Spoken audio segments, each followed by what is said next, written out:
If you've got some leftover sheet goods or some wood lying around and some kids that have grown up, you've got all the ingredients you need to make this smasher of a project. This thing will sell for £50 a time. Trust me on that one. And once the new owner shows their other mum friends, you will be getting orders left, right and centre. So let's stop talking, let's get into this build and make some money in under 90 minutes. Now let's get going with this project. I've got laid out some old children's toys that I found in a memory box that my wife were keeping.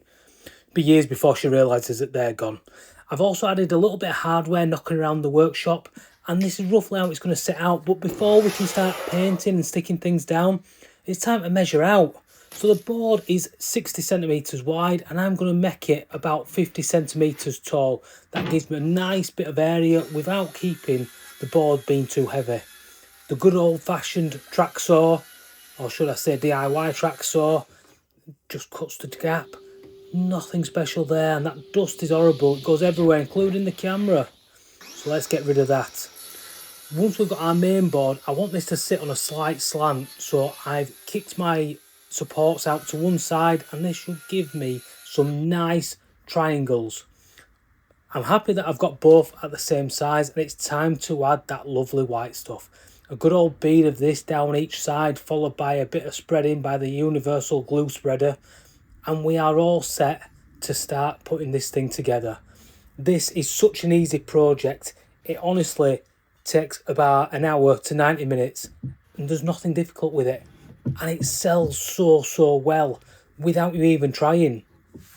So on go a couple of clamps. Let's make sure that this sits itself nicely because we don't want anything falling off. And whilst the glue's drying for that, I'm going to cut a couple of strips off because these are going to go on the back and halfway down, just to give those sides a little bit of support, bring a little bit more rigidity to the body of this piece so that there's no accidents and nothing gets pulled off or pulled apart. Nothing difficult so far, is there, chaps? No, I didn't think there would be. Speaking of things that aren't difficult, did you know that 85% of my viewers are not subscribed? So if you get anything out of this video, do a small channel like me a favour. Hit that like button, that subscribe button, or leave me a comment. Tell me what you thought of the project. There's always brownie points for those that do all three. Anyway, back to the build. As you can see, we've put all the pieces on now, all the glue setting, and any excess that's left over at the front from the triangles comes off with a token hand tool gesture. From there, I'm going to scuff the top of this MDF because it's too smooth almost, and I want this to have something for the paint to grip onto just that little bit.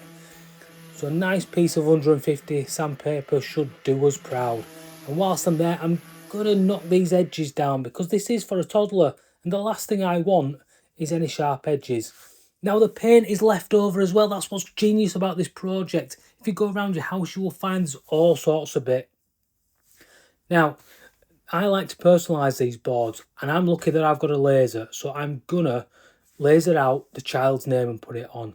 But you can do this any way you want. You can print it, you can put one on with felt tips and pencils and stuff like that. I've done all this in the past when I started out. You don't need the fancy kit, you can work up to that.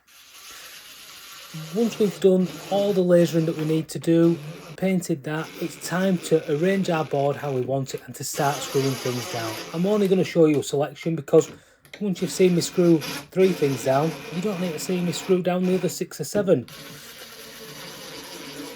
For the bits that you can't screw down, there's always the good old-fashioned CA glue. A little bit of activator from a distance so it doesn't stain the paintwork. And this thing is rock solid, absolutely no dramas.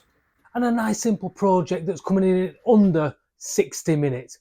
But before we go to them beauty shots, let's have a look what this thing cost. Now for me, this was free. This is a combination of a leftover piece of MDF, some hardware from different projects and DIY things over the years, some leftover kids' toys.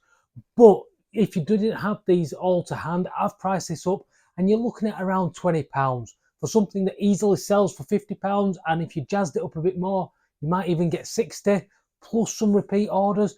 This is more than an achievable way to spend just over an hour and to make some money to put back into your workshop. So looking at this thing now, I am super happy with how this worked out. I think this has come out absolutely fantastic. It's whizzing its way to its new home as we speak, and I hope that the little kid that's going to be playing with this gets as much enjoyment out of it as I did making it. See you on the next one.